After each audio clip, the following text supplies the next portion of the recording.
back into school. Mark, can you just repeat once? Yeah. Yeah, I just started recording. Okay. Yeah. So I work at Amazon at night. So I'm as a yard marshal, and basically I'm just interested in getting back to school, and I wanted to start off by relearning Unix. So basically, I'm starting with a Linux class, and then I'm gonna see if I can go to programming after that. That's So pretty much. currently, the job that you are doing, it is related to some IT stuff like networking Um, or something. no, I basically check in packages and stuff for Amazon. Okay, so nothing related to IT or IT related No, topics or something. no, Okay, not at all. okay. And Marisol, can you introduce yourself? Yeah, Marisol Moore. I recently retired from the military last November, so I'm not working right now. Just trying to find myself in the IT industry, so I'm just taking classes. I have no Okay, background in Linux, so this is brand new to me. okay. So you also don't have any background That's in all. IT, right? Yeah. Okay. And Chris, can you just introduce yourself? Yeah, my name is Chris. I have a little background in IT. That was some years ago as a database administrator. And then Okay. I switched to a project management role. Right now, I'm about getting back into the technical aspect. I just got a certification in cloud architecture. And Okay. well, I just want to also I want to build my skills in Linux before I start getting jobs and applying for jobs. So on which cloud platform you got the certification, AWS or AWS. Microsoft? Okay. AWS, yeah. Okay. So you got the basic one, that is the associate one. Solutions, Is it? solutions architect associate. Okay, solution architect. Yeah. So that was nice about all of you. So let us start our session now. Someone just joined. Uh, I think three of you have joined. I don't know anybody else will be joining. Someone Okay, just yeah, joined us now. yeah. Yeah, Kelly, can you introduce yourself? I think someone is joining.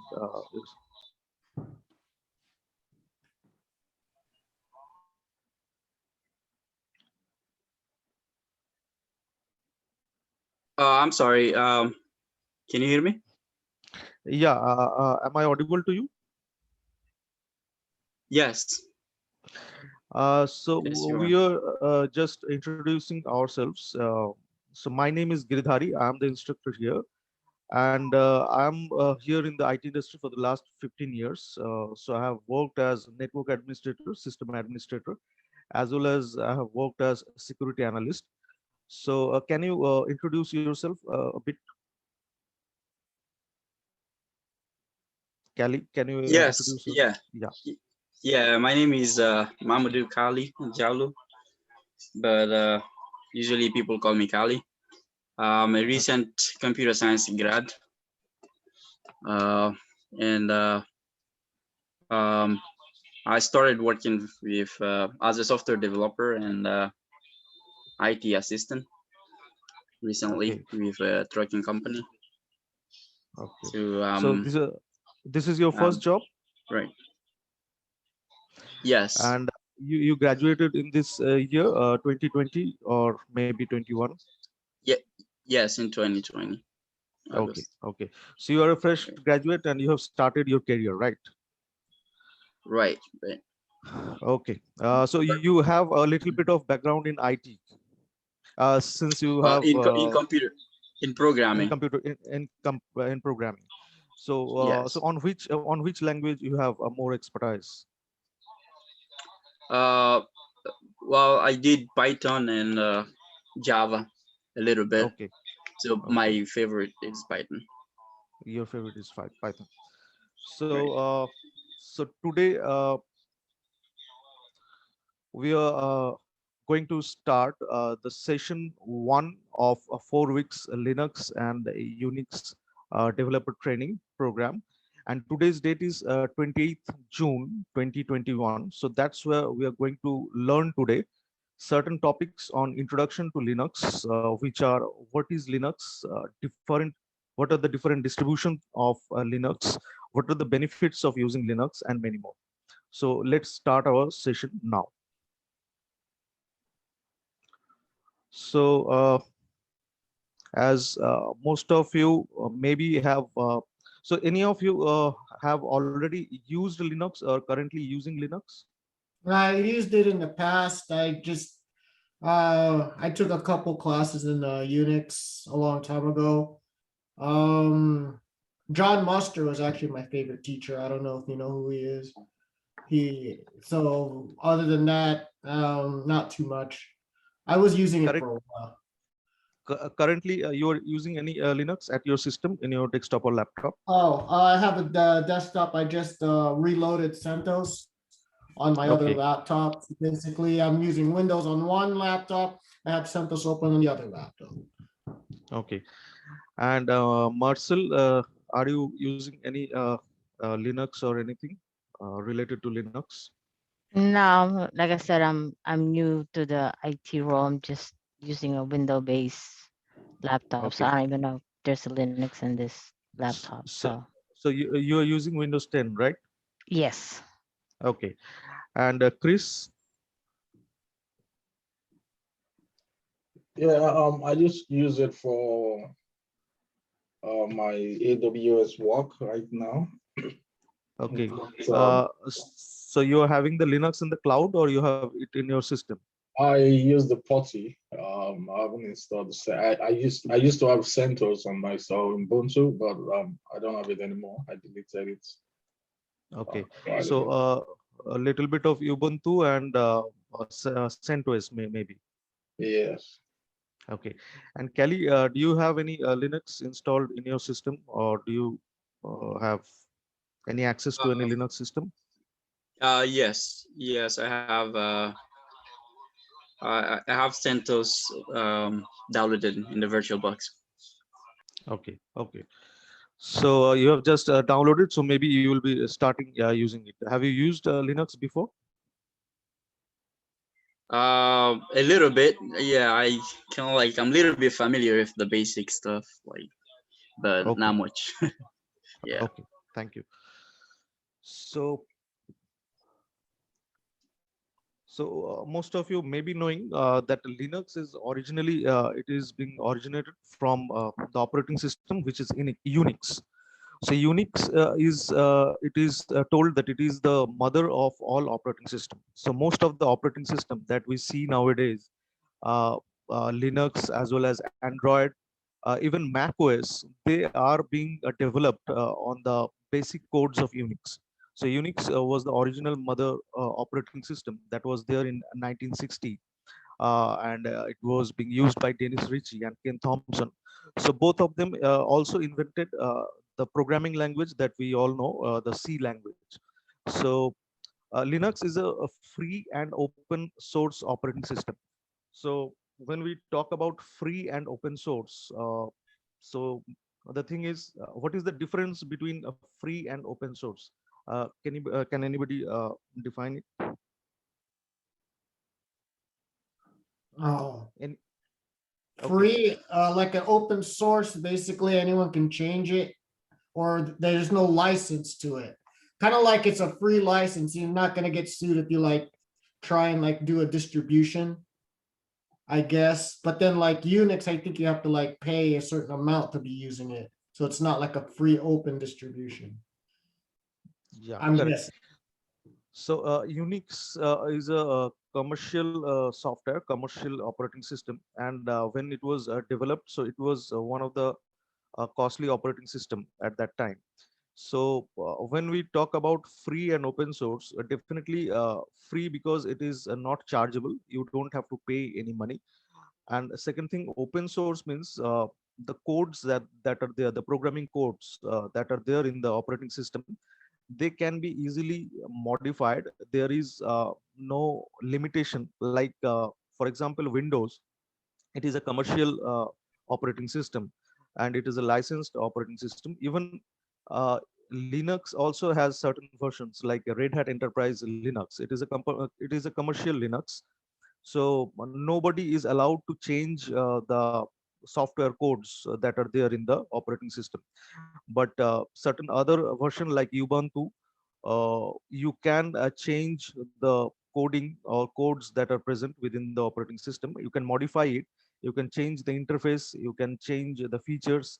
So if you are a developer, you are eligible to change the interface and other features of the operating system, because the source code is not proprietary.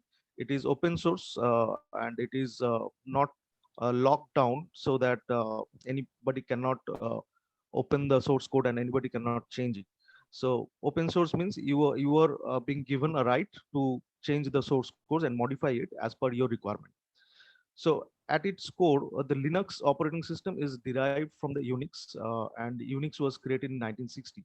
So Linux was initially named GNU and was so it was that NU means not Unix, generally not Unix. So that was the short form, GNU, and was developed by Richard Stallman. So Linux was the name of the kernel.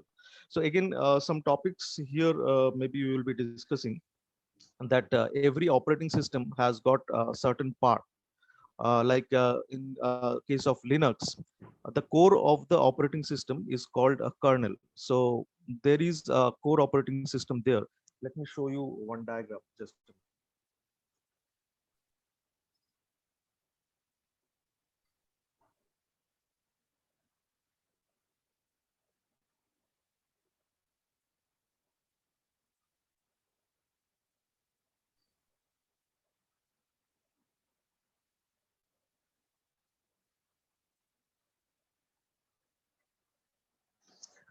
can you see this image?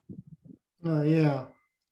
So, so the operating system that we're talking about, it has got certain layers. So in the core, it is the kernel, the internal core layer of programming, that is kernel.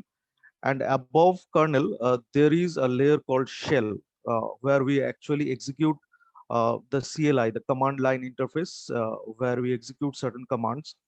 So kernel is that layer which controls the hardware of the computer, like the CPU, the RAM, the hard disks, whatever it is. It controls the hardware directly. So kernel is the core of the operating system.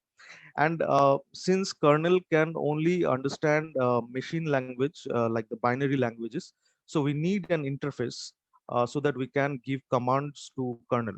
So that interface is shell. Shell is that interface where users can provide certain command lines or certain commands, so that those commands can be executed on the kernel. So we cannot directly interact with kernel, but we interact with shell.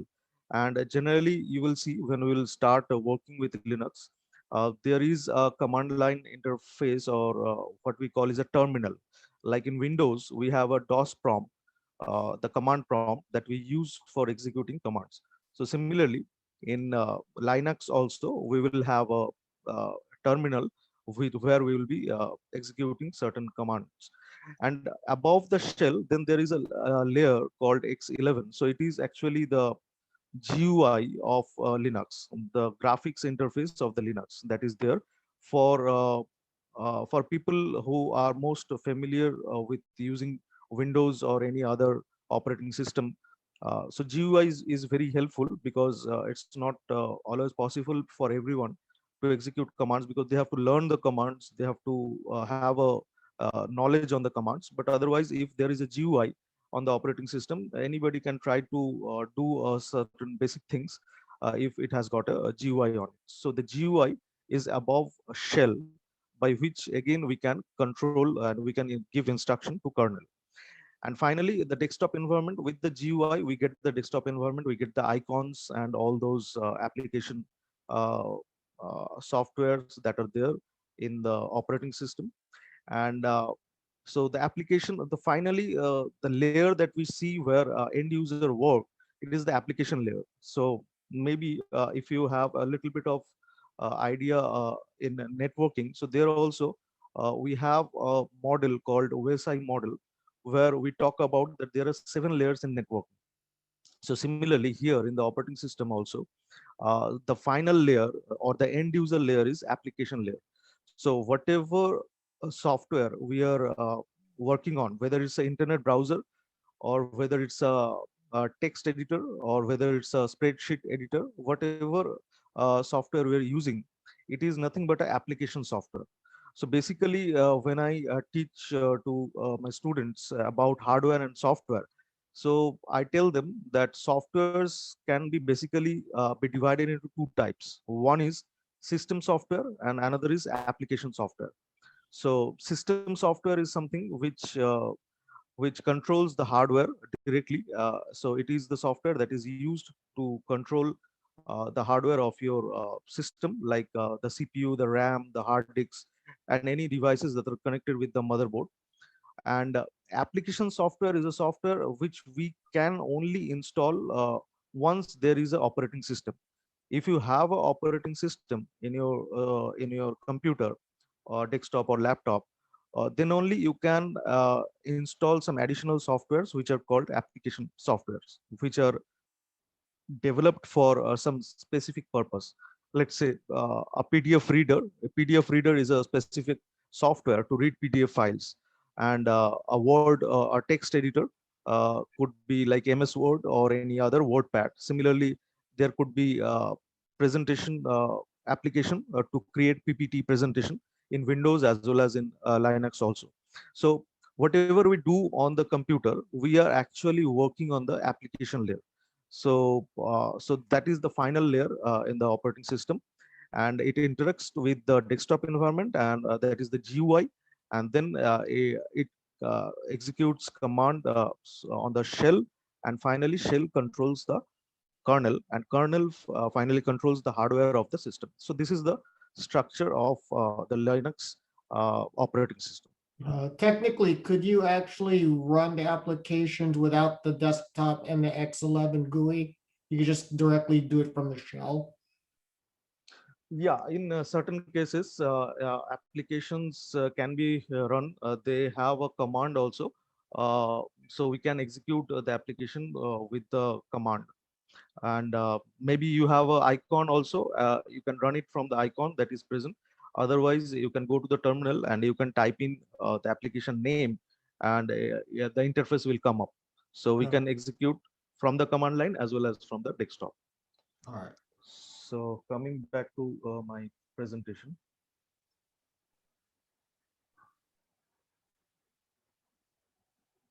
Can you see the slide? Yeah. So, the Linux was the name of the kernel, which was created in 1991 by the person named Linus Torvalds. So he was a student at the University of Helsinki in Finland, and he was actually trying to create a simplified version of Unix, because Unix commands were more complex, as well as the operating system was a commercial one. So only big companies could have afforded to buy those operating system and use them in their network.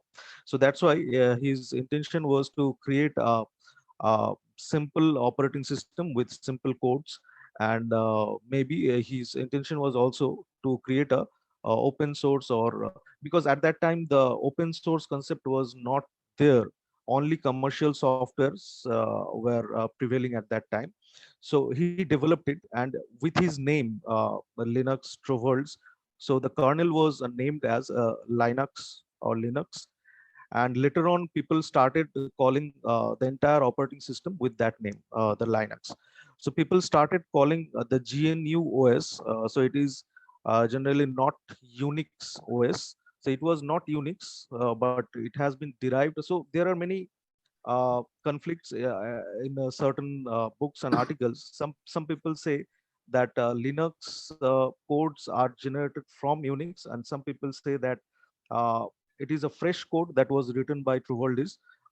These are very simple codes by which he developed an entire new operating system. So anyway, definitely it has been arrived with the concept of Unix. So because of his name, the kernel was named as Linux, and later on the entire operating system are named with, people started calling it with the name Linux. So there are many distributions available. Linux distribution are available. Maybe more than 50, around 100 distributions are available. So some distribution name has been shown here. So maybe you have heard of certain names, like some of you are using CentOS, and maybe you are using Ubuntu also. So Linux OS has multiple distribution. We in short term we call them distros. So that are derived from its initial deployment. So the initial Linux that was uh, developed by Linux Torvalds. So that was again modified, and certain different distribution were made by certain group of people. So one of this distribution is Red Hat, which is a commercial one, but most of them are free. Other than the Red Hat, there are many free versions like Debian, Ubuntu, CentOS, OpenSUSE, Mint, Gentoo, Slackware. So many others could also be there, which are free. So mostly people nowadays globally, if we have a rating or review of the operating system that people use on a day-to-day basis. So in the number one list, the top three list, the number one operating system that is being used nowadays is definitely Windows. We cannot ignore Windows because people use Windows because of its simplicity. You can do everything from start to end with the GUI, with the click of the mouse. But the second operating system, which is very popular globally, it is Ubuntu. Ubuntu is the second operating system which is globally very popular. If we see the user base, so it is in the second position. And third could be Macintosh, Mac OS, and then fourth and fifth could be Red Hat or Linux Mint or those other operating system. So these version that are named here, these are totally free version. But it doesn't mean that if it's a free, you get only a single uh, patch of the operating system, or a single copy of the operating system which will not be updated. Definitely each of these operating system has got a server in the internet. So if you have a internet connectivity, you can update this operating system with time, and you will get latest updates. Even Ubuntu provides latest updates, and CentOS and other Linux version also provide you certain updates, though they are free, but still they will provide you with recent updates with threats that are evolving nowadays in the internet and in the network. So we need to have certain bugs or error fixed if they are found in the operating system. So so so other Linux distributions that we are talking about. So these are non-free distribution. These are commercial distribution. Like as I told, the Red Hat Enterprise Linux. So it is a commercial distribution which is distributed by Red Hat Corporation. Like in Windows, it is Microsoft Inc. or the Microsoft Corporation. So similarly, Red Hat is a product. Red Hat Enterprise Linux is a product of Red Hat Corporation. And there are other Linux also, like SUSE Linux Enterprise Server, Oracle Linux, Scientific Linux, Turbo Linux, Linux Mandriva, and many else. So there is a website called distrowatch.com. If you go to this website, you will get to know many about many distributions that are available nowadays. So again, one small information that I would like to share, like every operating system, like even it's a Windows operating system or Macintosh or Linux, we generally have two types of operating system. It could be the desktop operating system that is being used by general users in their desktop or laptop, and there is a server version. So every operating system has got one client version and one server version.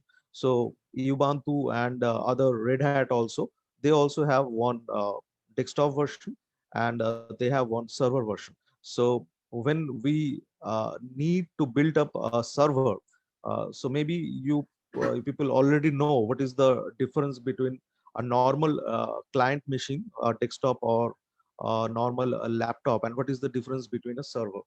So basically both are computers. The computers that we are using, these are also the workstation or desktop, these are also computers, and server is also a computer. But the difference between the two is server is a computer with high level of hardware and software integration into it. So like in a normal case, the desktop or laptop that we will be using or we are using, it may be something with i3, i5 or i7 processor, or maybe AMD Ryzen or AMD Athlon uh, processors, and the RAM could be maybe 6 GB, 8 GB. So along with some hard disks that could be 1 TB, 2 TB, or 4 TB. So these are the standard configurations of normal desktop or laptop. But in case of server, it could be like the highest processor that is available in the market, or it could be some server processor that is available along with the RAM. The RAM should be of a very high configuration. It could be like 40 GB of RAM or 60 GB of RAM, or maybe 80 GB or 120 GB, depending on the requirement. So generally, when we use a server, we need to identify how many users will be logging into your server. So if you have 1,000 people to be logged into your server, so in that case, your RAM requirement could be different. And if you have lakhs of people, or maybe 10 lakhs of people log in globally to your server, so you have a different amount of RAM. So generally in server, the hardware configuration is of very high level, as well as the operating system that is being installed in the system in the server. So there has to be a good hardware, along as you have to install a server operating system instead of the normal client operating system. So the next point that we'll be discussing here is, why should we use Linux? What is the benefit of using Linux? So like in a certain reviews, or even in certain reports, it has been found that globally the servers that are being built or people use the servers, the most so almost 60% of the servers run on Linux. The reason is, if you have seen different articles on different magazines or maybe on website, you will see that the attacks or the viruses or the trojans that are spreading every day, so the attacks are mostly on Windows system. The reason, there is definitely a reason. The reason is, since the global user, the maximum number user is in Windows, so that's why people who develop virus. So again, you must have heard that virus is not something which comes on its own, or it is something which comes naturally. It is nothing but a auto executable program. So there are people who are software developers, and they are developing. So there are even many tools also, because there is a topic called ethical hacking. So there we have a section where we found many tools, which with those tools you can create virus. So if people are good enough in programming, then they can develop virus. So virus is nothing but a small auto executable program, and which runs automatically without the intervention of the user. Like when you are running an internet browser like Google Chrome or Mozilla Firefox, whatever it is, you are double clicking on the icon. So you are the person who are executing that program. But in case of virus, no one needs to execute that program. That program can execute automatically by itself. And generally purpose of virus is to affect your system, to damage your system, to damage your files, and sometimes it can help to steal data from your system. So it has been found that globally 60% of the servers run on Linux, because most of the viruses that come from the internet, they target a Windows machine, because Windows PCs or Windows operating system has the large number of users. So that's why the virus programs that are being made by people who develop virus, so they develop virus programs based on Windows architecture. And it's not that there are no Linux, there is no virus available in Linux system. Definitely there are certain viruses available in Linux system also, but the percentage is very low. It's very less in amount. So Linux is used. So we use Linux because we can use it as server. So it could be a web server. So in web server, we generally use the protocol called HTTP or HTTPS. So HTTP is the port 80 in networking. We discuss about service ports. So it is the port which is used for accessing web pages. And nowadays, most of the websites, they are using HTTPS. It is a secured protocol with the port number 443. So when we have certain server on HTTP and we access the server, so then there could be certain website like some financial website, like some banking website, or maybe some e-commerce website like Amazon or eBay or something, where we need to put our credit card details, credit card number, our CVV code, expiry date, and all those. Even when we are doing net banking with some banking website, so we need to log in with some authorized username and password. So once we log in, we can do the transaction online with the net banking.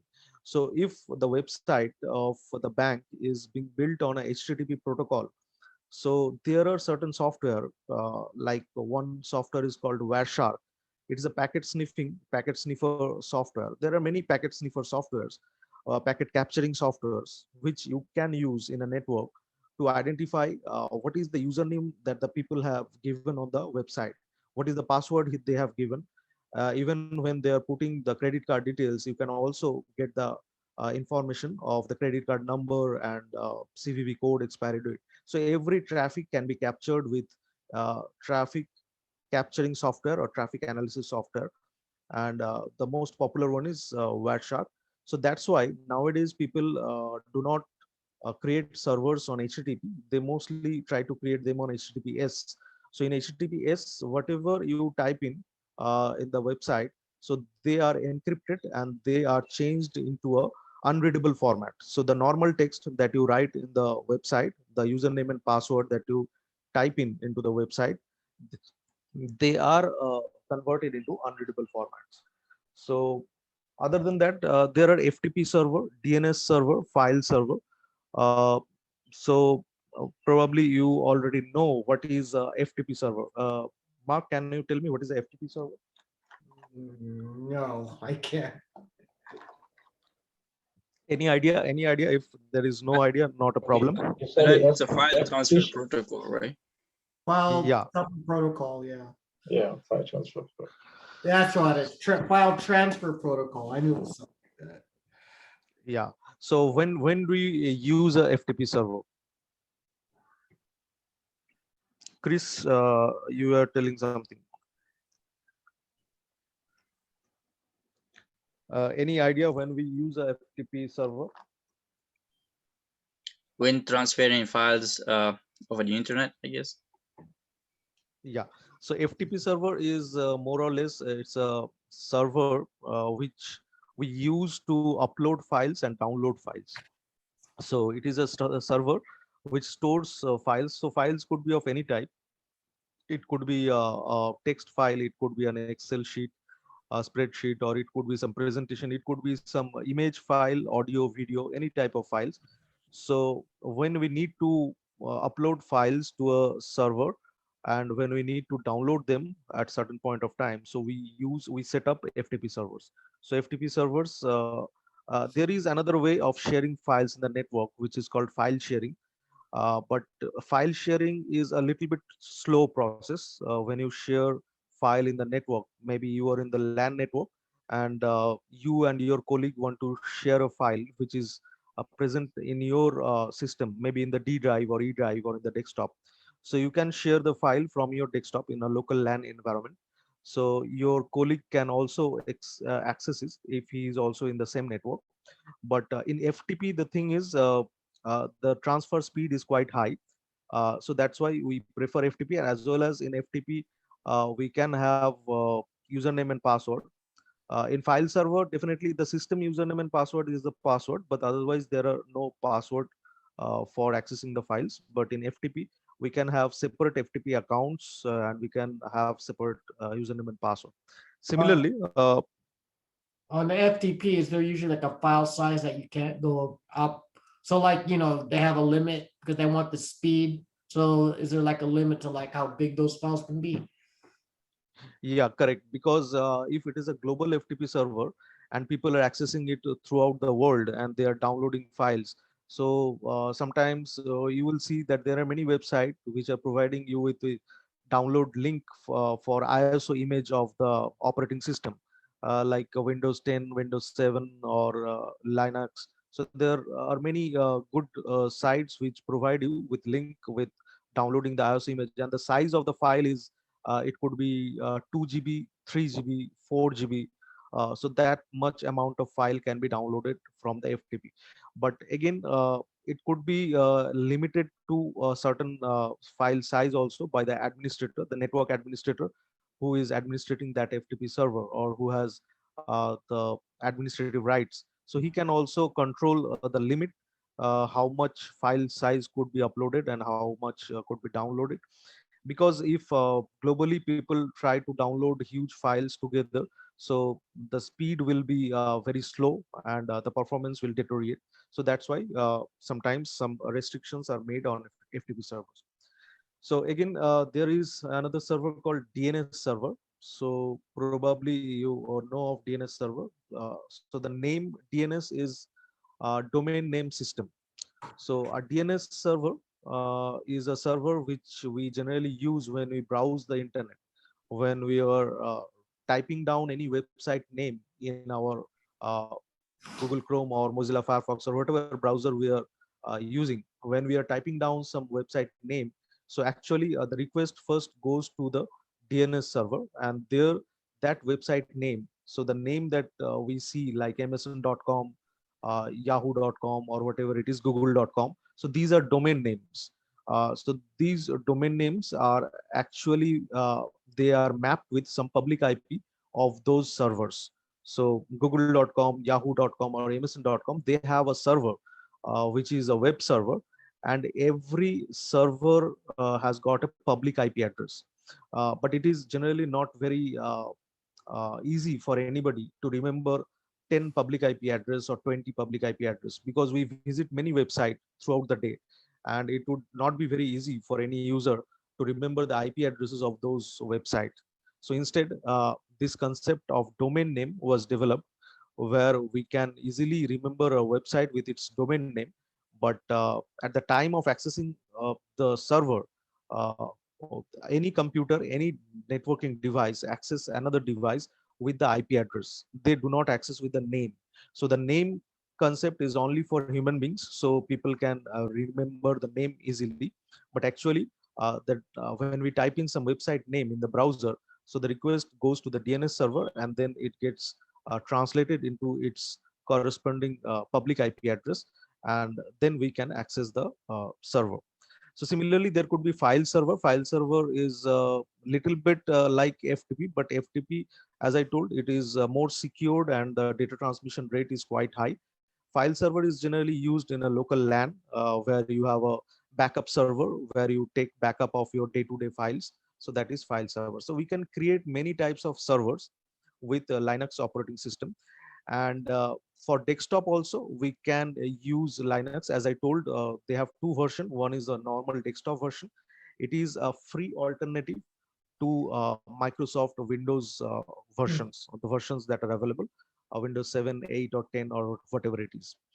And even you may have heard of supercomputer. So supercomputer are computers which have definitely high hardware configuration, and they are used in maybe some big network for processing huge data, and their higher hardware configuration. So there also we can install Linux operating system. So so these are the places where we can use Linux. Even the devices that we use in the network, like the routers, the firewalls, the switch, even the smartphone that we use, the Android. So Android operating system is also based on Linux operating. So the codes are modified, and the Android operating system has been built. So it is also based on Linux. Even certain gaming consoles like Sony PlayStation or Valve Steambox, they also have a Linux operating system installed in them. So in the operating system that is there in routers and firewalls and switches, so there also we can use Linux. So Linux has used in many places. Uh, So let me just share something else. If you have any question, you can ask me. I will go to the next slide. So you're saying that the FTP is more secure than the file server? Yeah, Or in a normal file server, we generally, if it's in the local LAN, we do not provide it with some username and password. But in FTP, definitely. But again, FTP can also be without username and password if, like as I told, there are many websites which are allowing you to download files. So they have kept those files without any authentication. But the facility is available. You can definitely provide authentication. Without authentication, no one will be able to download files from the FTP, and the download speed and upload speed is quite high in the FTP. got it.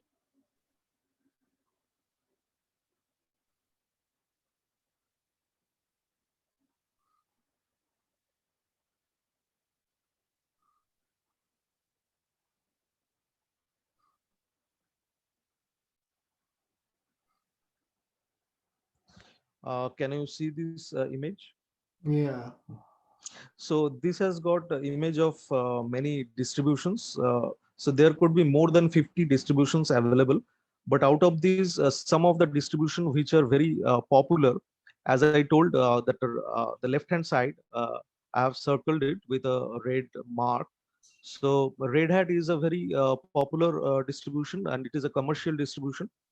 And again, Fedora, many people have seen who are in projects, maybe mostly in government projects, they use Fedora. And then there is a free version like Debian. So there is a recent operating system which has gone very popular among users and people who study ethical hacking. It's called Kali Linux. So it is actually built on Debian. So original code was Debian Linux. So it was modified, and it was named as Backtrack Linux some years before, and now the name has changed to Kali Linux. So originally it is the Debian operating system, Debian Linux. And there are some other Linux version which are popular, like SUSE Linux. It is also popular. Linux Mint is one version which has got a very good GUI. They are trying to make it very competitive with Windows operating system. So the graphic user interface of Linux Mint is also very good. And the bottom here, I have circled one, that is Ubuntu, which I told it is now at the most popular operating system, and is in the second number globally. So these are certain distributions that has been shown here. So, so can you see the next image? Yeah. Yes. So here in this image, it has been shown that the hardwares that are there in your system, like the RAM, the CPU, or disk storage, or input-output devices like a mouse or keyboard. So these hardwares are controlled by the kernel. So it is the core of the operating system. And then there is a layer called a shell by which we can execute command so that kernel can operate on the hardwares. So this is a difference. Sometimes some people get confused with the kernel and the shell. So kernel is a computer program which acts as the core of the computer's operating system and has the control over everything in the system. But in case of shell, it is a computer program which works as the interface. So it is an interface between the kernel and the user, uh, because user can only understand some language. So that's why shell is the interface which is taking the commands from the user, and it is forwarding those commands to the kernel. So it is an interface between the user and the core of the operating system. So it to access the services provided by the operating system.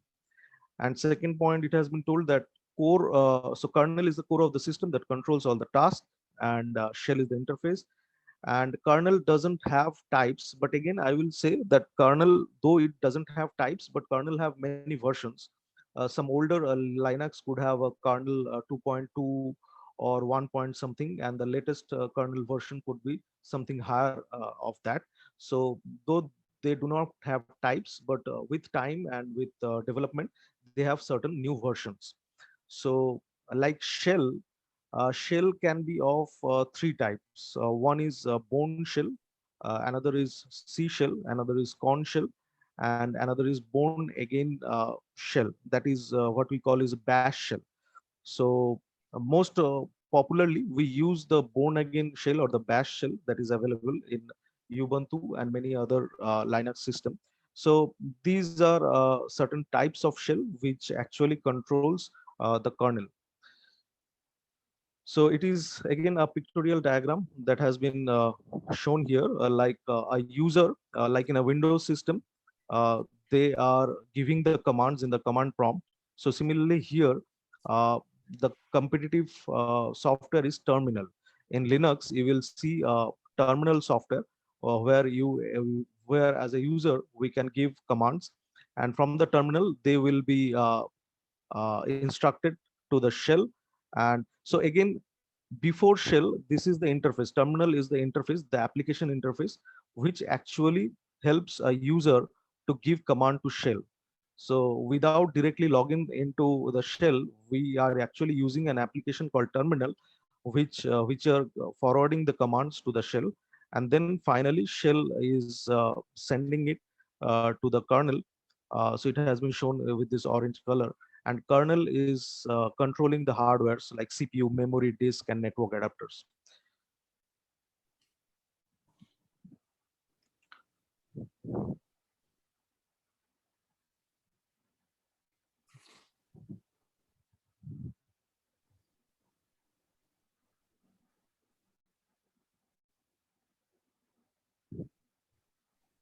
Quick question: are we gonna get access to this later on? Right?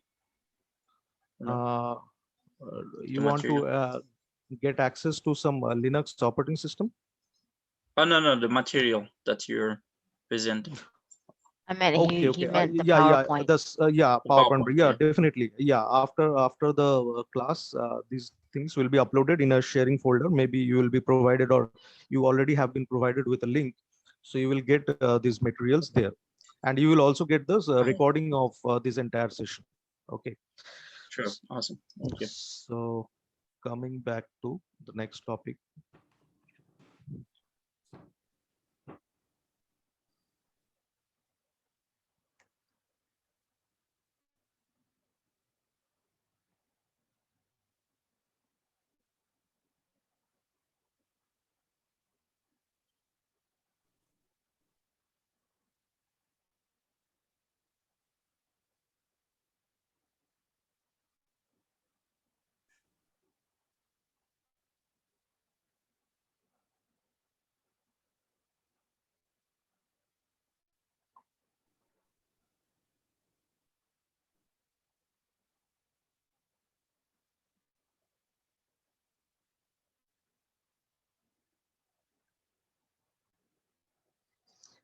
Can you see this image? Uh, Yes. the Linux Windows thing. Yeah, That's, yeah. Linux versus Windows. What is the difference between the two? one is on the DOS operating system. The other one's on basically a Linux-based system. Um, basically, you can't communicate with each other because the the core, how do I say this?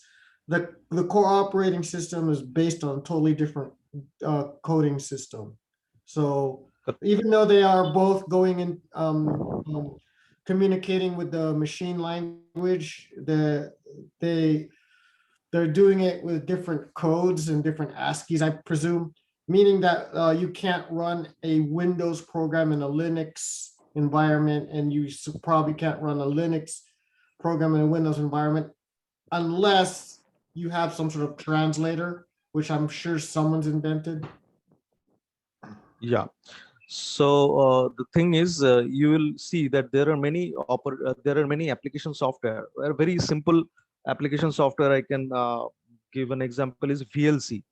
VLC is a software. Have you heard of VLC? Is the like you could watch movies on it? Correct, correct, correct. So it's a video streaming software, which we sometime install in our system. So this software and many other softwares are available for cross platforms, like for Windows as well as they are available for Linux. Even they have a version for Mac OS. So when you are trying to install VLC in a Linux, the version that you will be downloading is a different one. And when you will be installing VLC on a Windows, you will need to download a separate package of software.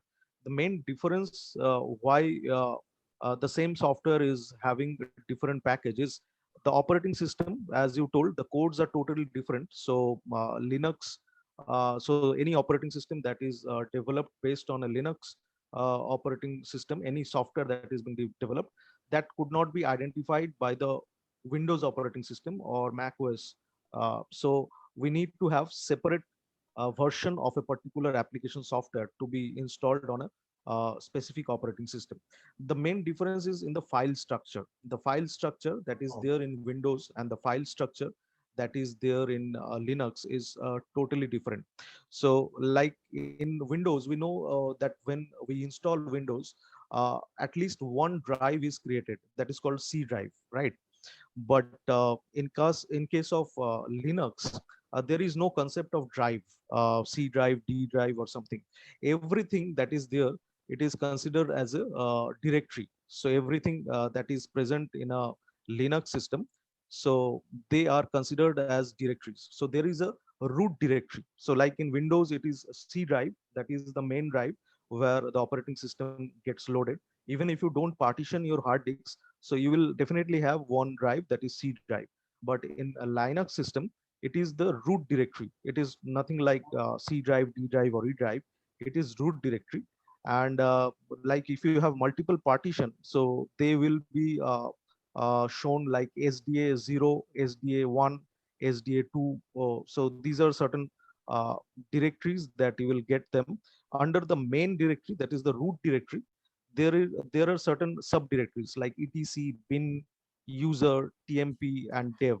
So like any device that we connect, like any mouse or keyboard, any devices that we connect, so their drivers are within the dev folder.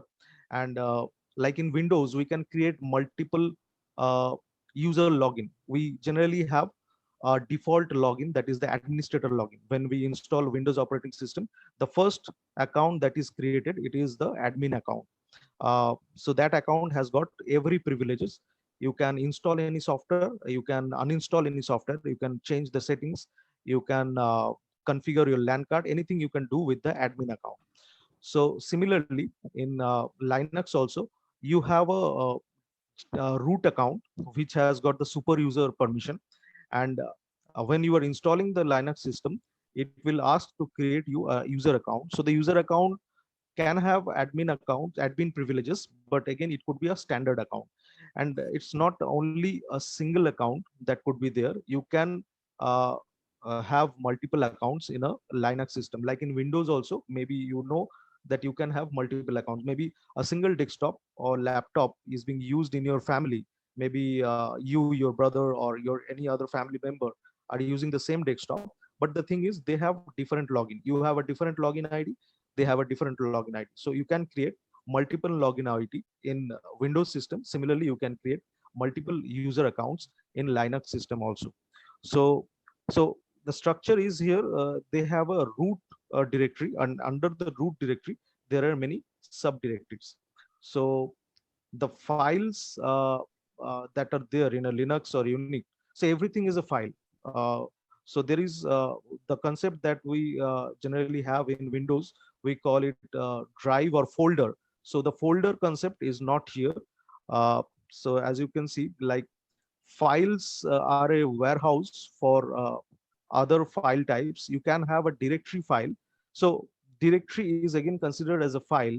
Within a directory, there could be subdirectories. So like in Windows, within a folder, there could be a subfolder. So here the concept is within a directory, there could be subdirectory.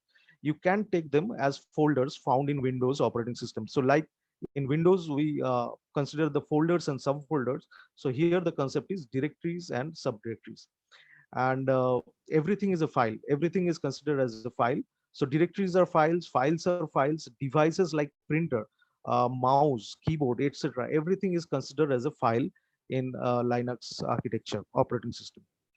So certain device files, like in MS Windows, devices like printers, CD-ROMs, and hard drives are represented as drives, as I told, like G drive, H drive.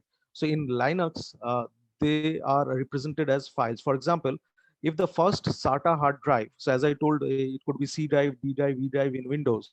So if you have multiple drive, the first SATA hard drive had 3 primary partitions. So they would be named. So in Windows, it could be like C drive, D drive, E drive. But in case of Linux, you will see that it is a file under the dev folder. I shown you that there is a dev folder under the root folder. So you will see some files like SDA1, SDA2, SDA3. So these are actually 3 drives of your hard disk. So the nomenclature and the architecture is totally different in case of Linux. So all of the above files, including the devices, have permissions. So every files and the devices have permissions which allow a user to read, edit, or execute, to run any application or to run any file. So this is a powerful Linux Unix feature. Access restrictions can be applied for different kinds of users by changing the permission. So basically, every files and folder has got a specific permission, and there are 3 types of users available in a Linux system.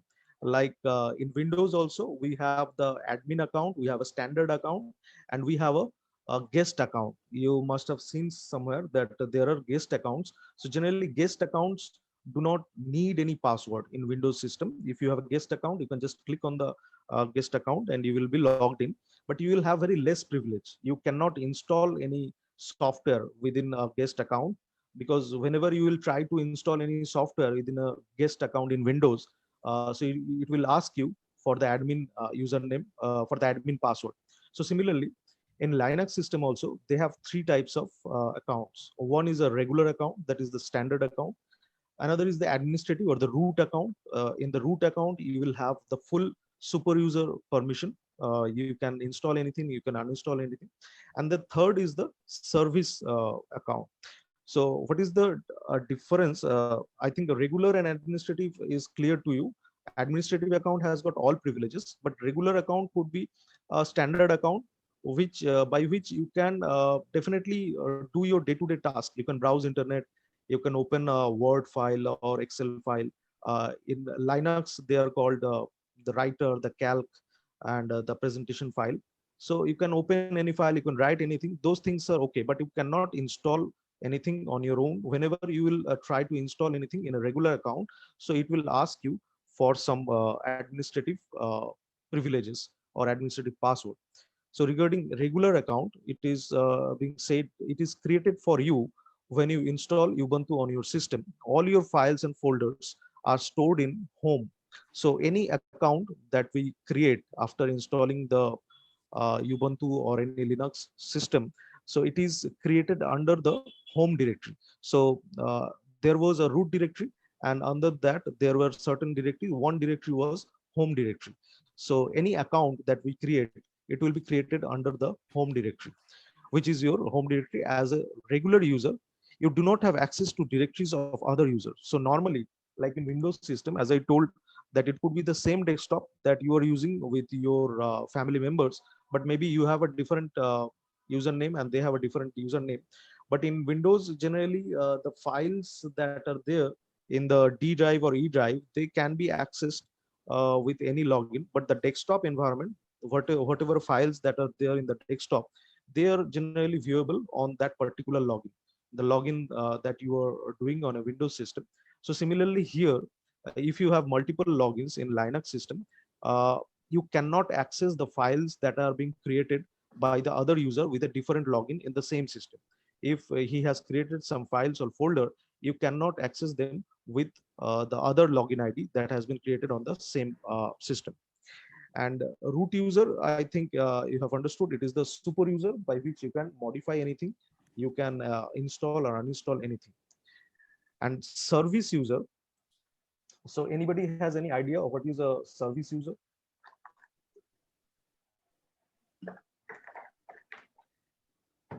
uh, though it is written here, you can read it, but still to explain it, service user, like as I told, the operating system has got two version. One is the desktop version, another one is the server version. Server version. So if you have a server version installed in any of your system, so generally a server is being accessed by many users together at a single point of time in the network. uh, in a normal desktop version, we generally need to be in a physical proximity with the system. So we need to come and seated right in front of our system in case of a desktop operating system. Or maybe if we are accessing our terminal remotely, if we are accessing our device remotely, so generally one user is allowed to log in at a single point of time in case of desktop operating system, whether it's a Windows or Linux or whatever it is.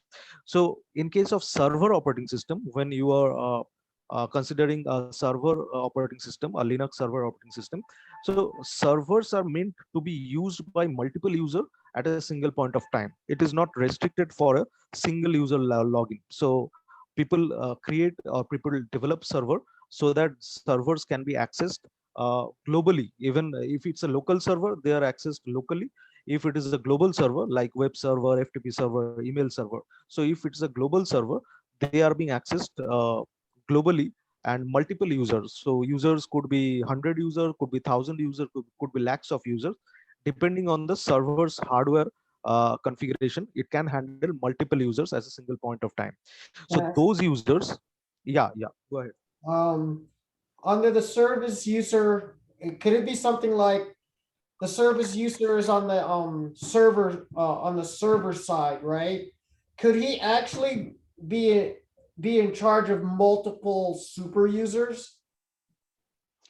I don't know if Generally, that sounds like a crazy question. Cause okay, like, like those individual desktops might also be super users, right? correct. So the server operating system definitely will have a super user account, but the root account is a single and sole account.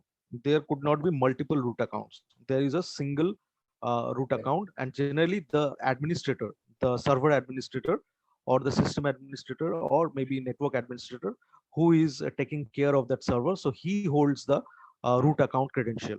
He Got it. he do not he do not share it with any user. So definitely there is a root account in the server also, and the credentials are taken care by the system admin or network admin or IT engineer who is handling that server. And all the other accounts, so there could be multiple accounts in a server. Like in a normal desktop, I told you that maybe you and your family member have multiple accounts. So maximum it could be two, 3 or 4 or 5 accounts in a normal desktop. But in case of server, there could be 100,000 lakhs of accounts depending on the service that is being provided by the server. So if it is let's say if it's a mail server, so you can understand in the mail server there are mail accounts created for all the users. So if it is a corporate mail server, and if the company has got 100 users or say 500 users, so that means that corporate email server will have 500 service user accounts on that server. Okay, so similarly if it's a global server like Gmail or Yahoo Mail, so you can understand it could be lakhs and more than lakhs, it could be crores of accounts depending on how many users will be logging into that server. So service user is definitely those user who get a particular service from a server. So the word server, from the word itself we can understand it is a computer which serves a certain facility or which serves a certain service to its users. So that's why it is called a server. So so if it's a mail server, the service it is providing is sending and receiving mails. If it is a web server, the service it is providing is sending web pages of a particular website. If it is a FTP server, the service it is providing is downloading and uploading certain files. So every server has got a specific service that it is providing to its service users. So when we connect to the servers, we are service users. So Linux